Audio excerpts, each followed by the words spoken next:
बस यही जानना चाहेंगे, बहुत ही अच्छा क्वार्टर आपके लिहाज से ये रहा है और मैंने पढ़ रहा था कि आपके जो रेवेन्यू है वो बेस्ट एवर रेवेन्यू आपने इस बार रिपोर्ट की है। क्या अच्छा रहा ये पूरे क्वार्टर में? सबसे पहले यही से स्टार्ट करेंगे। जी बहुत बहुत धन्यवाद।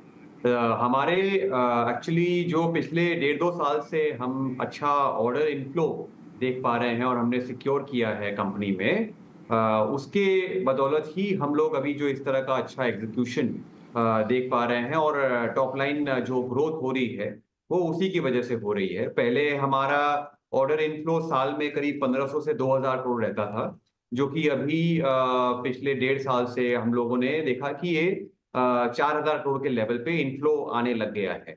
क्योंकि बहुत सारे फैक्टर्स हैं, हमारा main segment power transmission and distribution segment वो बहुत ही अच्छा कर रहा है इंडिया में भी और ग्लोबल मार्केट्स में भी। स्किपर का करीब 65 कंट्रीज में एक्सपोर्ट है। एंड हम देख रहे हैं कि खासकर कोविड के बाद में बहुत अच्छा एक इन्वेस्टमेंट साइकिल पिकअप हुआ है काफी कंट्रीज में रिन्यूएबल इन्वेस्टमेंट्स को लेके। तो ये थीम हम इंडिया में भी देख पा रहे हैं और इंडिया में भी अभी अच्छे ऑर्डर्स आए हैं मार्केट में।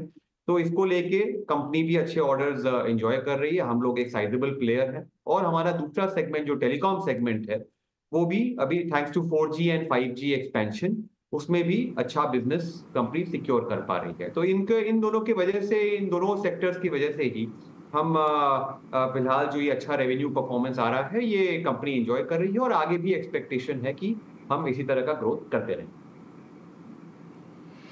जी सर, आपने टीएनडी सेगमेंट की बात की, उस पे सर एक ब्रेकअप मैं जानना चाहूँगा। जैसे आपने भी अभी बताया कि जो रिन्यूएबल्स की तरफ जिस झुकाव बढ़ रहा है, ये टीएनडी के अंदर अगर आपके पास टोटल ऑर्डर आ रहे हैं तो उसमें से कितने ऑर्डर ये रिन्यूएबल की साइड से आ रहे हैं, कितने नॉन रिन्यूएबल की साइड से आ रहे हैं, और इन दोनों के डिफरेंस में कोई बड़ा फर्क अभी आपको दिख रहा है? बहुत ही अच्छा सवाल है। अगर अभी तक अगर मैं देखूं पिछले 1.5-2 साल के ऑर्डर इनफ्लोज में अधिकतर ऑर्डर्स हमारे रिन्यूएबल प्रोजेक्ट्स को केटर करते हुए आ रहे हैं। हालांकि हमें कोई फर्क नहीं पड़ता कंपनी को, क्योंकि वेदर वो ऑर्डर रिन्यूएबल प्रोजेक्ट्स के ट्रांसमिशन से आए या नॉन रिन्यूएबल के ट्रांसमिशन से आए। स्किपर को कोई फर्क नहीं पड़ता क्योंकि हमारा focus transmission and distribution segment में है जो कि दोनों को ही केटर करता है। हैविंग सेड दैट, अभी जो हम ट्रेंड देख रहे हैं कि गवर्नमेंट ऑफ इंडिया ने भी अभी नॉन रिन्यूएबल में भी इन्वेस्टमेंट्स का ऐलान किया है कि बहुत सारे थर्मल प्रोजेक्ट्स अगले 5-6 साल 7 साल में हम लोग देखेंगे जो कि आएंगे। अल्ट्रा थर्मल 4000 मेगावाट 5000 मेगावाट भी इस तरह के प्रोजेक्ट गवर्नमेंट ने अनाउंस किए हैं। तो मेरे को लगता है कि दोनों ही सेगमेंट अच्छे चलेंगे। दोनों के लिए हमारे लिए अच्छे हैं। ट्रांसमिशन अल्टीमेटली ट्रांसमिशन के इन्वेस्टमेंट्स और ज्यादा आएंगे जो कि इंडिया और अब्रॉड दोनों ही जगह हम देख पा रहे हैं। Okay sir. सर एक पॉलीमर बिजनेस को लेकर अपडेट चाहूँगा, वहाँ पर क्या सिचुएशन है? वहाँ पर ऑर्डर इनटेक आप पर्टिकुलरली सेगमेंट वाइज कैसा देख रहे हैं अभी? पॉलीमर बिजनेस हमारा अधिकतर रिटेल सेगमेंट में जाता है, तो हमारे कोई लार्ज ऑर्डर्स हम यहाँ कैरी नहीं करते। हमारा B2B सेगमेंट छोटा है पॉलीमर सेगमेंट में और ज्यादा हमारे डिस्ट्रीब्यूटर रिटेल पार्टनर्स उनके थ्रू हम माल बेचते हैं।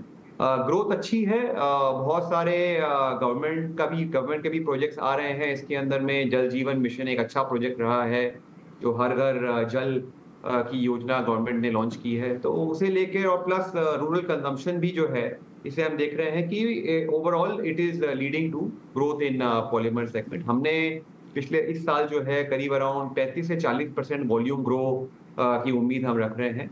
पॉलीमर प्राइसेस थोड़े इस साल करेक्ट हुए हैं, उसकी वजह से हमारी टॉप लाइन ग्रोथ उतनी ज्यादा नहीं आई, बट एक्सपेक्टेशन है कि यही हम 30-35% ग्रोथ कम से कम वॉल्यूम में हम अचीव करते रहेंगे हर साल। Sir quarter and quarter basis पे आपके जो मार्जिन है थोड़े इम्प्रूव हुए हैं 10 बेसिस पॉइंट जितने। क्या रेंज आप लेकर चल रहे हैं मार्जिन की? कोई कंफर्टेबल अगर आप लेवल अगर बता पाए, या आप अभी जो लेवल पे है वहाँ पर आप कंफर्टेबल फील कर रहे हैं? डेफिनेटली हमारे मार्जिन्स इम्प्रूव हुए हैं। पिछले साल अगर 9 महीने के देखें तो हमारे मार्जिन करीब 9.1 थे और इस साल हमारे 9 महीने के मार्जिन्स अराउंड 9.9 हमने डिलीवर किया है। देखिए 9.5 से 10 के बीच में मार्जिन हम कंफर्टेबल हैं और ये आप एक्सपेक्ट कर सकते हैं। जो ज़्यादा इम्पोर्टेंट है हमारे लिए कि पीबीटी लेवल पे हमने काफ़ी अच्छी इम्प्रूवमेंट की है। पिछले साल हमारा करीब 1-1.5% पीबीटी था, जो कि इस साल 3% प्लस हम आशा रख सकते हैं। और ये पीबीटी हम आगे भी और इम्प्रूव देख पाएँगे क्योंकि जैसे-जैसे हमारा कंपनी का रेवेन्यू बढ़ रहा है, तो even with the same EBITDA level हम पीबीटी लेवल पे और ज़्यादा इम्प्रूवमेंट देख पाएँगे with operational efficiencies etcetera.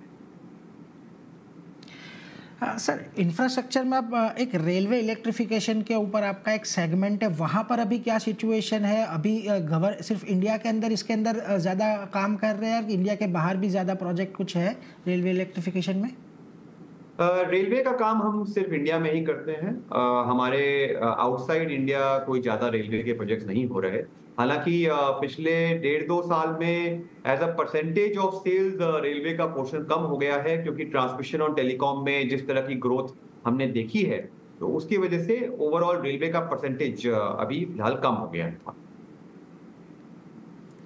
Ji sir बहुत शुक्रिया हमारे साथ जुड़कर ये सारी डिटेल्स शेयर करने के लिए, और आशा करूँगा कि आपका अगला क्वार्टर भी इतना ही अच्छा रहे और हम इसी तरीके से